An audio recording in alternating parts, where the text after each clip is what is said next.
Bonjour à tous, bonjour à toutes, non, bonjour à toutes, bonjour à tous, pardon. J'espère que vous allez bien. On est aujourd'hui le mardi 22 juillet 2025 et je vous souhaite la bienvenue dans le français c'est facile avec Adrien. Alors aujourd'hui on parle de quoi? Qu'est-ce qu'on fait aujourd'hui? Aujourd'hui on va voir une expression qui est filer à l'anglaise. Et c'est marrant parce que cette expression, en langue anglaise, donc quand on la dit en anglais, eh bien, c'est la même traduction avec le mot français. To take French leave.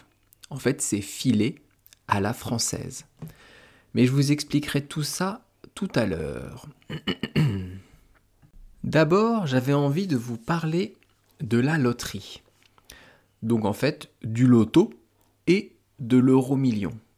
En France, il y a beaucoup de jeux de hasard, des jeux qu'on peut gratter. Donc vous achetez ça dans un tabac et vous prenez une pièce, vous grattez, souvent vous perdez, de temps en temps vous gagnez un peu et très rarement vous pouvez gagner 100 euros, 500 euros, 5000 euros, etc. Ça, ce sont les jeux de grattage.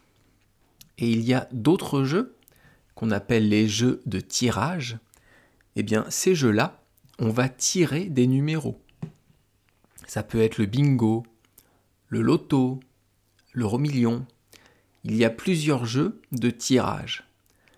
Le principe de la loterie, donc le principe du loto, c'est de retrouver des numéros à l'avance qui vont être tirés par des boules, par une machine qui tourne, qui tire les boules. Et donc il faut trouver tous les numéros à l'avance que la machine va tirer. Donc je vous disais, en France, il y a le loto et il y a l'euro-million. Le loto, c'est français, donc c'est uniquement en France.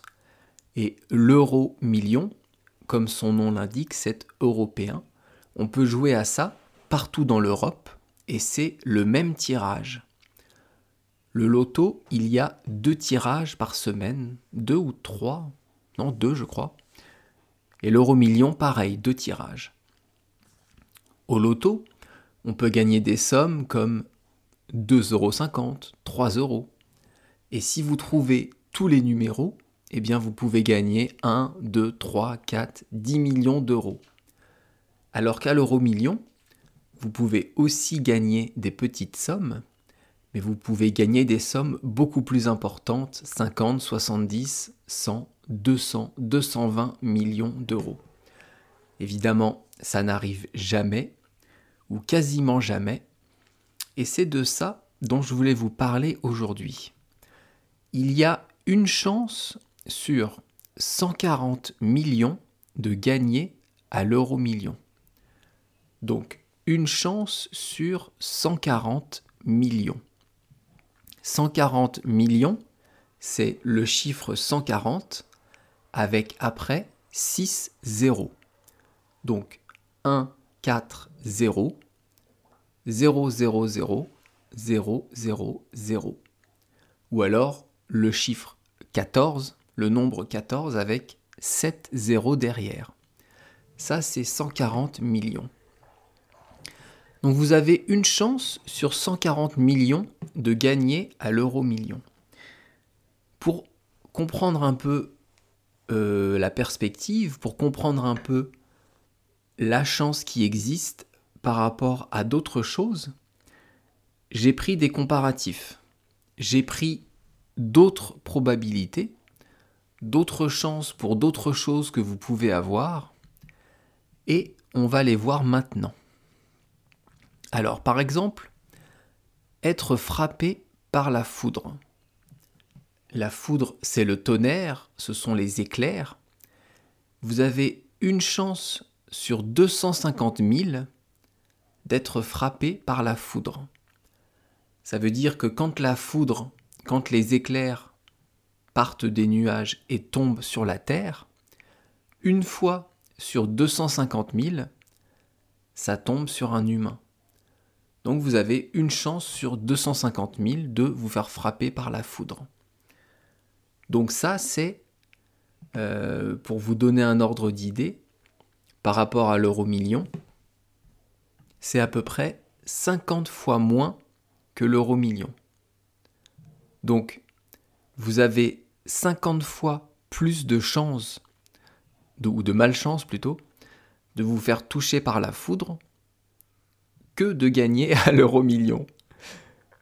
Ensuite, une autre statistique, un autre chiffre, vous avez une chance sur 720 000 de vous faire toucher par une météorite. Une météorite, c'est un morceau de roche qui vient de l'espace. Régulièrement, il y a des énormes morceaux de roche qui s'approchent de la Terre en venant de l'espace, qui sont détruits par l'atmosphère. Eh bien, ces petits morceaux de roche tombent sur le sol. Eh bien, ça peut parfois toucher un humain. Et ça, on a une chance sur 720 000. 720 000, c'est 72 avec 4 zéros derrière. Donc 7, 2, 0, 0, 0, 0. Merde, j'ai mis combien de zéros là? 7, 2, 0, 0, 0, 0. Voilà. Donc ça, c'est vous faire toucher par une météorite. Une chance sur 720 000. Donc c'est à peu près 20 fois plus que de gagner à l'euro-million.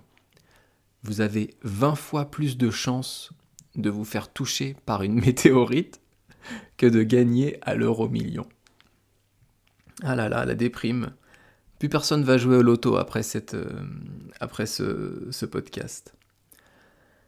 Alors, j'ai pris encore une nouvelle statistique. C'est la probabilité de mourir en avion.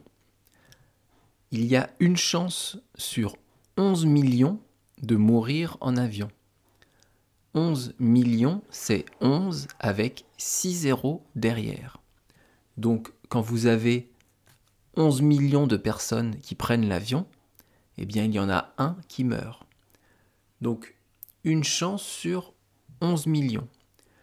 Vous avez 10 fois plus de chances de vous faire toucher par une météorite que de mourir en avion.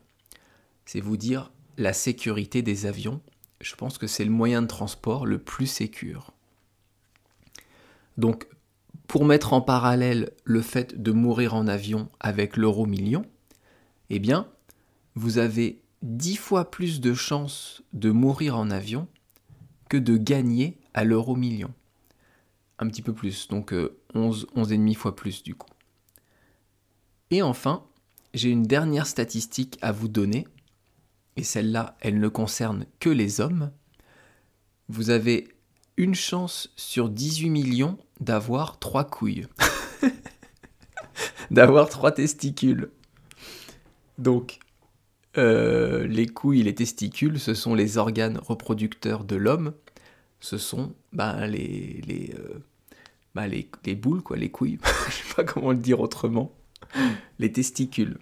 Ce qu'il y a en dessous du sexe masculin. Donc, il y a un homme sur 18 millions qui naît avec 3 couilles. Avec 3 testicules. Donc, vous avez 9 fois plus de chances de naître avec 3 couilles que de gagner à l'euro-million. Puisque l'euro-million, c'est une chance sur 140 millions, et 3 couilles, c'est une chance sur 18 millions. Si vous faites 18 millions x 10, ça fait 180 millions. Donc, une chance, donc 9 fois plus à peu près.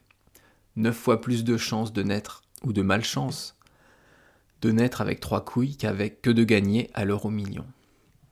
C'est pour vous dire le peu de chances qui existent de gagner à l'euro-million. C'est abusé. Le seul gagnant de l'euro-million, c'est l'État. La seule personne qui gagne de l'argent, c'est l'État français et les États européens. Donc j'aurais un conseil si vous voulez jouer à l'euro-million. Si vous jouez au jeu de tirage, jouez 2,50 €, jouez 5 €. Donc 1 ou 2 tirages maximum.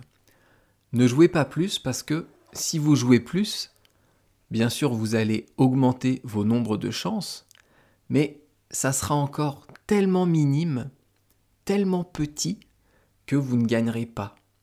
Donc si vous voulez jouer, jouez 2,50 €, 5 € maximum. Si vous gagnez, bingo, bravo, faites ce que vous voulez. Et si vous perdez, vous n'aurez pas trop perdu. Si vous commencez à jouer 25, 50 €, 100 €, d'abord c'est beaucoup d'argent, il faut les avoir. Et ensuite, ça ne sert à rien. C'est inutile. La seule chose que vous allez enrichir, c'est l'État. Et franchement, on paye déjà assez d'impôts comme ça. C'est pas la peine d'en donner encore plus à votre pays, à l'État, en tout cas à l'État français pour moi. Alors, est-ce que on va parler de l'astuce de français du jour que je voulais vous faire ? Je pense que non. On va directement passer à l'expression du jour, pardon. Sinon, le podcast va être trop long et on va encore me dire que c'est trop long. Donc, on fera cette astuce de français demain, celle que je voulais faire aujourd'hui. Et on va passer tout de suite à l'expression du jour, filer à l'anglaise. Alors, filer, ça veut dire quoi ?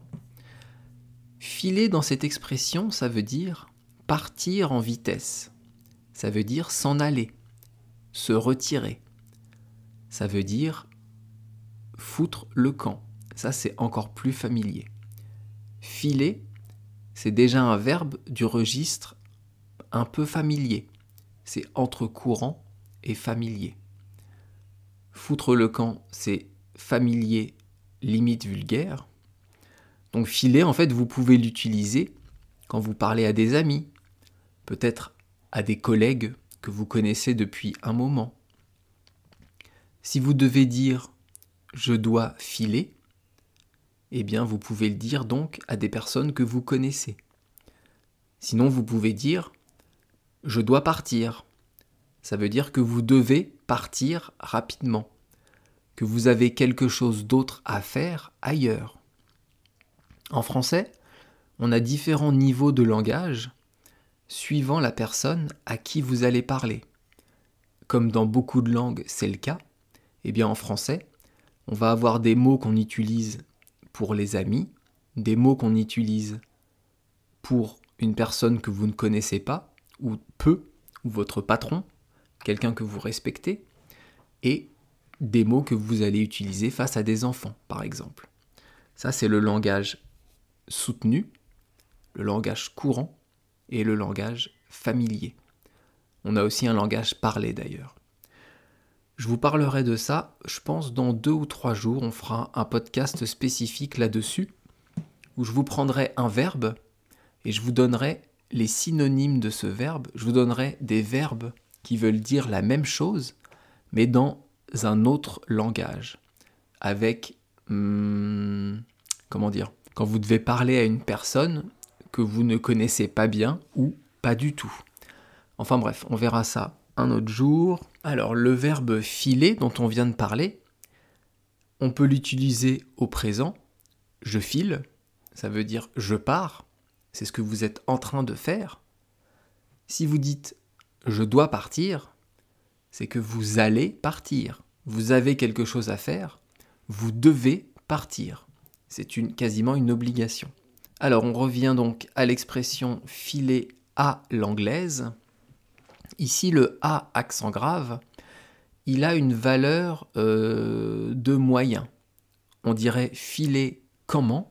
Filer à l'anglaise.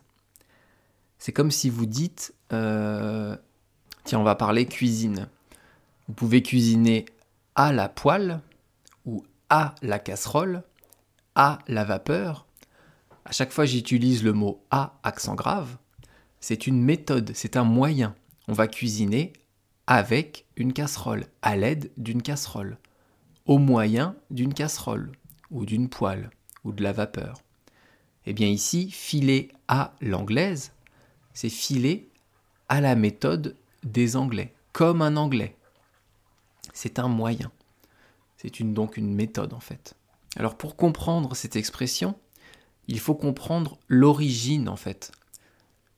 Filer à l'anglaise, ça vient du verbe anglaiser.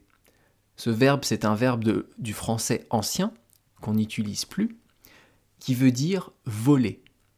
Voler quelque chose, c'est prendre quelque chose à une autre personne et ne pas acheter cette chose. Vous pouvez voler dans un supermarché, voler chez quelqu'un. Un voleur, c'est quelqu'un qui va entrer chez vous, prendre la télé, des bijoux, une montre et partir. Donc anglaiser, ça voulait dire voler. Donc filer à l'anglaise, qui vient du verbe anglaiser, c'est partir comme un voleur.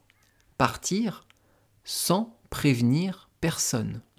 Un voleur qui vient chez vous, normalement, vous ne le voyez pas entrer et vous ne le voyez pas sortir.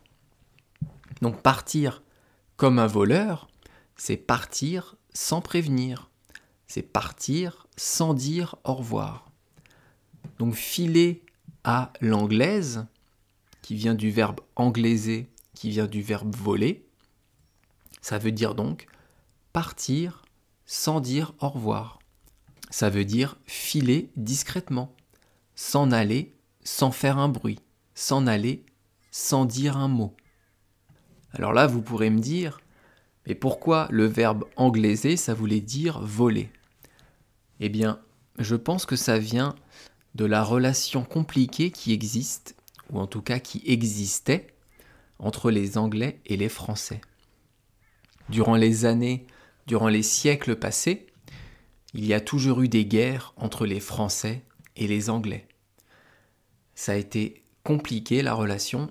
Aujourd'hui, on adore les Anglais, même s'ils mangent mal. Et les Anglais nous adorent, même si on mange des escargots et des cuisses de grenouilles.